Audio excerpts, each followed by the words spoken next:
Witch's Sister by Phyllis Reynolds Naylor, Chapter 7. The storm that had begun in the north was approaching steadily. Like a drummer leading the way, the thunder beat a quick cadence, paused and beat another, growing louder with each one. Lynn had taken a box of crackers and a jar of peanut butter to her room, and was just stuffing them under her pillow for her dinner, later when she heard footsteps on the stairs and the short figure of Mrs. Tuggle in her brown dress appeared in the doorway. "It's supper waiting," she said. "I've been calling." "I didn't hear you," Lynn said, and followed her down to the kitchen. "It's the thunder, then. We're short of a storm." Supper was a strange affair. The boy from Cowden's Creek ate slowly, shyly, with his eyes on his plate. He broke his biscuit into pieces before he ate it, and then took one at a time, between bites of stew as though performing a certain ritual. Judith, too, was strangely distant. She even looked different, somehow, as though something physical were happening to her. When she talked at all, it was to Mrs. Tuggle, and then she sounded far more grown up than she was. "I suppose we ought to give Stevie a bath and wash his hair," she was saying. "He was digging in the dirt this afternoon." "I'll take care of that," Lynn said quickly. "That's a good girl," said Mrs. Tuggle. "I'll tidy up the kitchen. We'll have ourselves an evening to read and sew or whatever. Lynn, dear, eat of your stew before it cools." Lynn picked up a forkful of meat and was so intent on bringing it to her mouth and dropping it discreetly into her hand that she almost missed what was happening to Stevie. Then it was too late. The little boy had picked up another biscuit and was about to put it in his mouth when Mrs. Tuggle reached forward, grasped his hand in her own, and thrust his fingers into a cup of milk. "Try that," she said, winking at Judith. "Nothing's so good as bread and cream, and if there's no cream to be had, milk is a-plenty." The biscuit was delivered to Stevie's mouth, and he ate it appreciatively, milk dripping from his fingers. Lynn stared. "Dipping into water or milk is necessary before one can be transformed," Mouse had said. Mrs. Tuggle had done it, and Stevie was being prepared for his transformation. It did not really matter whether the witches planned to carry him off so they could eat of his flesh, or boil him down for his fat. The damage had been done, and all Mrs. Tuggle need do now was wait until midnight. Lynn remembered the story Mrs. Tuggle had told her about the men who went out in search for the little girl, and when they lifted the lid of the coffin, all they found were her fingers. Maybe that's all there would be left in Stevie's bed come morning. Slowly, Lynn looked about the table, a chill creeping over her, mingling with panic. The boy from Cowden's Creek continued his silent eating. Judith ate daintily, slowly. Every so often her eyes stole over to Clyde's, and his to hers, and they exchanged a sort of smile. And across the table the old woman in her brown dress watched Stevie with narrow, glinting eyes, smiling to herself and nodding strangely. Then suddenly there was a flash of lightning and an instant clap of thunder, a pause, and then a rush of rain, soft at first, and then becoming louder and louder, hitting at the windows with a rat-a-tat sound. Mrs. Tuggle leaped up. "Best to close all the windows as the storm goes by," she said. "I'll get the uppers." "I'll get the uppers," said Clyde, suddenly coming alive, while Judith dashed into the living room. In that moment, Lynn hurriedly scraped all the stew out of her bowl and dropped it in the garbage pail. On the counter, she noticed some spices that the old woman had brought along: rosemary, sage, and parsley. It was a storm such as Lynn had never seen before in Indiana. It came with such force that the rain fell sideways in long streaks, and the wind shrieked shrilly around the windows and doors, like a concert of howling witches. Upstairs, Judith and the boy from Cowden's Creek were clattering around, closing windows, and Stevie raced after them, yelping excitedly. "Stevie, will you stop it?" came Judith's irritated voice from the stairs. "Whenever there's confusion, you have to make it worse." Stevie came down ahead of them, leaning against the wall as he walked, lower lip sticking out. "Honestly," Judith snapped again when they reached the bottom, "you're enough to drive people wild." There was a flash of lightning that illuminated the living room, as if a giant searchlight had flashed for a moment. The thunder was immediate, and the walls shook and trembled with the boom. Then the lights went out. Stevie shrieked and dived for Lynn, who stood in the middle of the rug. She put her arms around him, feeling his heart beating against her. "I'll get some candles," Judith said, starting back upstairs again. "I've got some in my room." I'll go with you," said Clyde, and they disappeared into the darkness. "It's up to us now," Mrs. Tuggle said, feeling her way across the room to a chair. Her hand brushed Lynn's cheek as she passed, and it was cold and dry like a withered bone. Lynn knelt down on the rug and pulled Stevie down beside her. afraid to be separated from him. Any moment something could happen. Here in the house, with darkness all around, she began to shiver involuntarily, an uncontrollable shaking that rattled her teeth. The panic that had begun when her parents left that morning was growing stronger. Over in the corner, Mrs. Tuggle began to mumble, as though speaking to someone who wasn't there. There was a glow of light in the hallway, and Judith came in with the purple candle in her hands. "And now we have light," Mrs. Tuggle said cheerily. "Oh, look at the poor thing. Scared, are you?" she asked, bending toward Stevie and Lynn. "Why, I've seen worse in my time, indeed I have." She settled back in her chair as Judith put the candle on the table beside her. "'Twas in Castletown. I was but a girl, and the night howled at my window, with a gale off the Hebrides. I did not think I would ever see the morning light, so fierce it blew, as though the demons themselves were shrieking outside to carry me off. I will remember that storm to my grave, for I always believed it took a part of me with it." Judith moved on about the room restlessly from window to window, her shadow twisting and touching, dancing and darting, like some ghoul of the forest performing a ritual dance. The clock in the hall chimed out 8 o'clock. The side door rattled furiously in the wind as though spirits beckoned by the purple candle were trying to batter their way in. Another dart of lightning illuminated the room. Thunder followed and the walls shook. More lightning in rapid succession, and suddenly Judith's doll, which Lynn had propped up on the mantel, moved forward and fell on the brick hearth, its 2 legs broken. Then from Judith's throat came a low sound, not a moan, not a sigh, but a strange kind of call, like that of an animal, and suddenly she began to recite the verse that Lynn had heard before. "Ah, from the shadows of the pool, black as midnight, thick as gruel, come, my nymphs, and you shall see silent images of me." "Ah," said Mrs. Tuggle, "yes. Suck the honey from my lips, dance upon my fingertips, when the darkness tolls the hour, I shall have you in my power." And then in unison their voices chanting, "Fast upon us, spirits all, listen for our whispered call, whistling kettle, tinkling bell, weave your web and spin your spell." Slowly Lynn stood up, clutching Stevie to her, and began moving backward toward the telephone in the hallway, never taking her eyes off the shadowy figures before her. Mrs. Tuggle clapped her hands suddenly. "Aye, that's enough of the dark poems. Stevie will lie abed all night with his eyes open. Let's have us some nursery rhymes, to wait out the storm."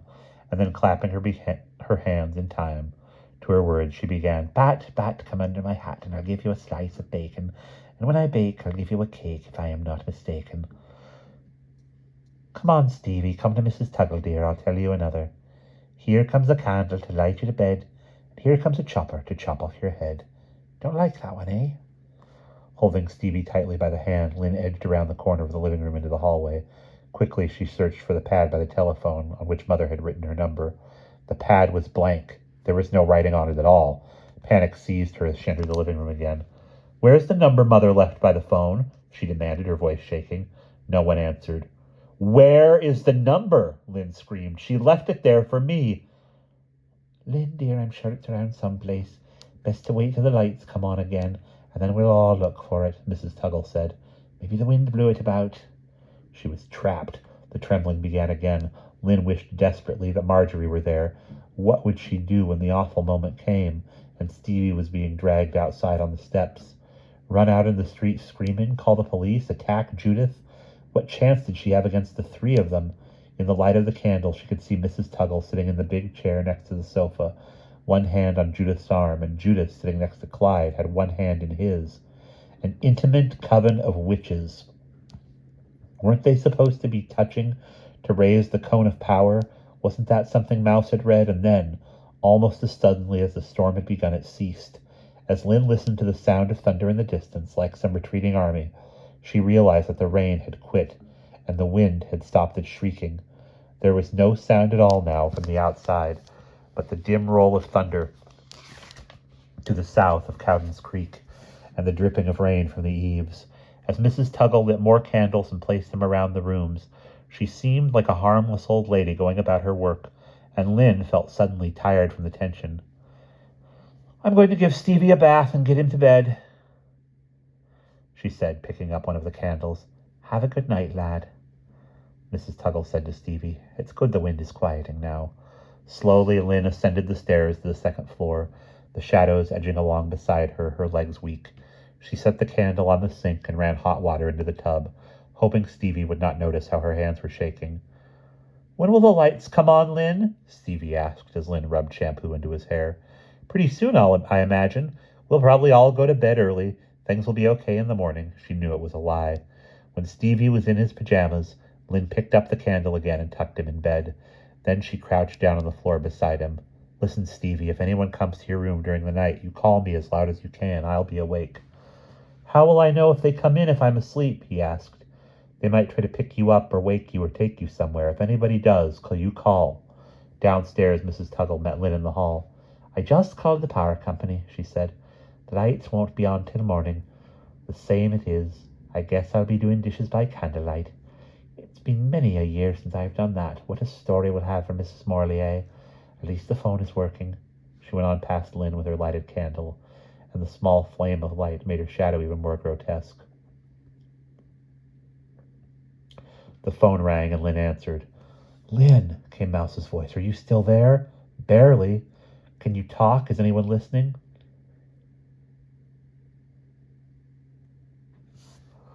I don't know, I'm not sure.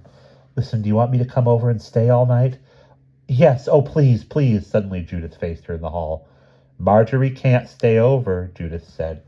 Mother said we weren't to have any girls in while she was gone. I heard that, Mouse said after Judith had gone back to the living room. Oh, Mouse, what will I do? Lynn said, tears filling her eyes. Lynn, listen, you sound scared to death. Just answer yes or no. Did you eat any of Mrs. Tuggle's food? No. Did she give Stevie a bath or wash him up? No, but what? Did she dip him in water at all? No. In milk? Yes. She dipped him in milk? Just his fingers. That's probably all it takes, Lynn. I wish you could talk. Can't you tell me anything else?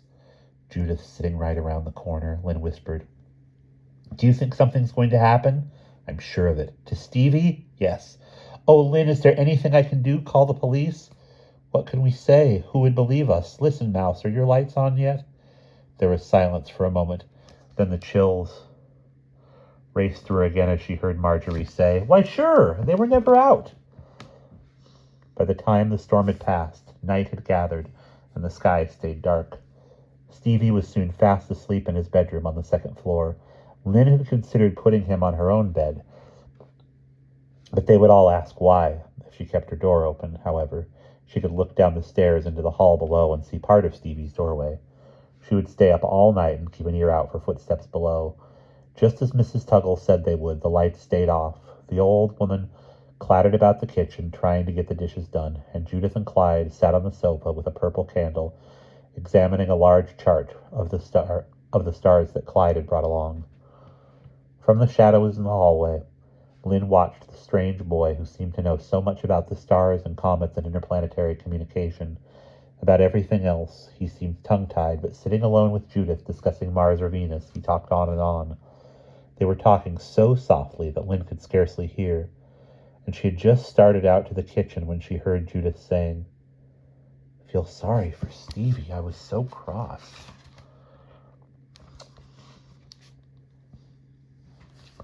I'll get him then, the boy said. We'll wait till the last minute.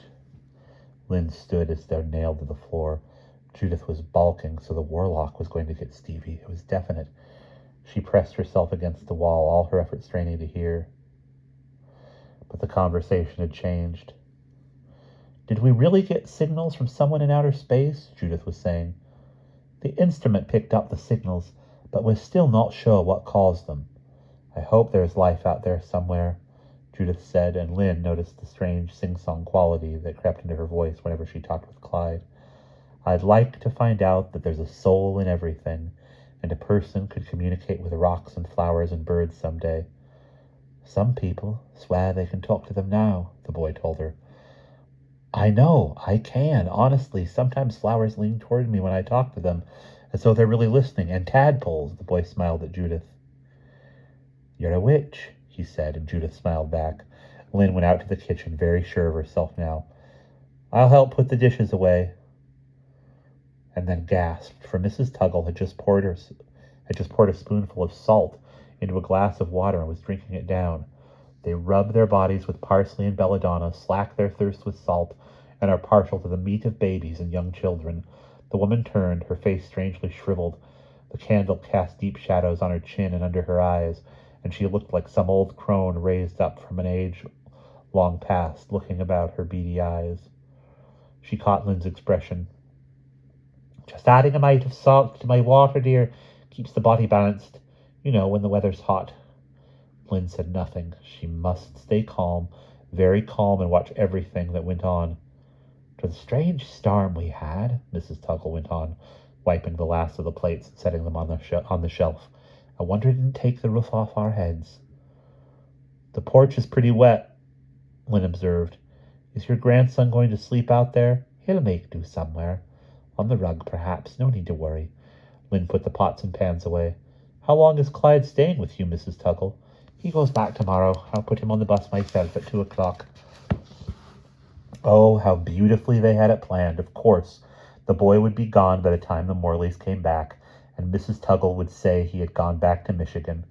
"I'm going to bed now," Lynn said. "I guess I'm pretty tired, and there isn't enough light to read by." "Will do you good, then," the old woman said, taking off her apron and hanging it over a chair. She turned to Lynn and smiled, and again the gold tooth gleamed. "Not afraid of boggles and witches, are you? Best to take a candle to undress by, but don't set the house afire." Lynn climbed the stairs, stopping to look in on Stevie, and then going up to the 3rd floor where she left her door open. Quickly she undressed, put on her pajamas, and blew out the candle. It was almost an hour later when Judith came up. She moved so quietly that Lynn didn't even hear her footsteps. There was merely a faint glow of light from the stairs that grew brighter and brighter until at last Judith stood in the doorway with a candle in her hand. She started to go behind the curtain, then stopped, looked at Lynn, and then started over. Lynn lay still, her eyes closed, her lips slightly parted, as though she were deep in sleep. For a long time, it seemed, Judith stood there, so long Lynn's heart beat hard beneath her pajamas. She desperately wanted to look, but knew she couldn't. She could sense the light from the candle through her closed eyelids, and suddenly she felt Judith's hand on her cheek. She stopped breathing, but a moment later the light moved away, and when at last she opened her eyes, Judith was on the other side of the curtain. She reached up and felt her cheek.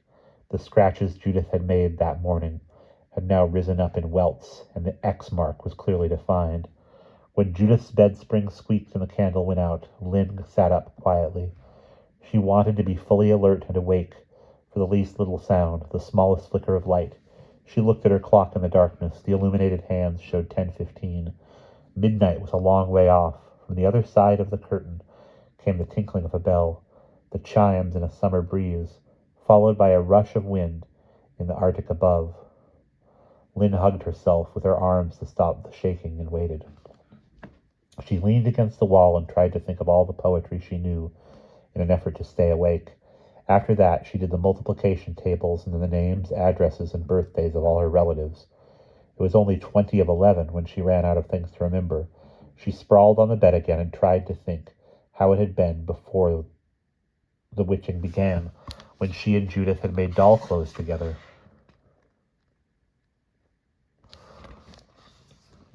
They had shared lemonade stands in the summer and picnics down by Cowden's Creek. It had all been simple and fun. But then Judith had gone off to junior high school, and the following spring everything had changed. She had given up sewing doll clothes for sewing things for herself, and preferred Mrs. Tuggle's company to Lynn's. It was about that time that Judith had begun calling Stevie an impossible child, and when Lynn spoke to her, she either got an answer in a faraway voice or no answer at all. And all the while Mrs. Tuggle went on sewing in her dark little room at the top of the house like an evil old spinning woman in Sleeping Beauty. "Judith!" The voice seemed far away, and Lynn's legs and arms were numb. Her eyelids were heavy, and she realized with horror that she had fallen asleep after all. The whisper came again, and chills raced down her arms. "Judith!" Without moving, Lynn looked sleepily at the figure over by the curtain. It was the boy from Cowden's Creek, fully dressed. He had not gone to bed at all. "What is it?" came a low voice from behind the curtain. It's time, whispered the boy. I've been waiting, but you didn't come. Hurry up. And that is the end of chapter 7.